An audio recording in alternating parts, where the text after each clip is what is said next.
yan po ay kailanman ay hindi ko po malilimutan.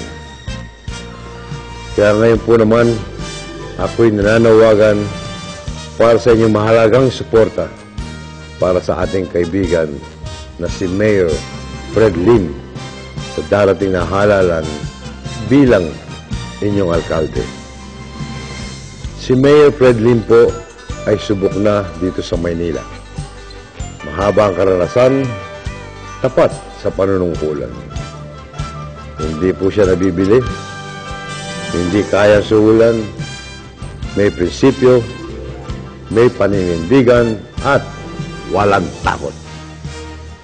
Kung siya po ay naglingkod bilang mayor ng Maynila, kailanman hindi nasangkot ang kanyang pangalan sa anumang klaseng anomalya.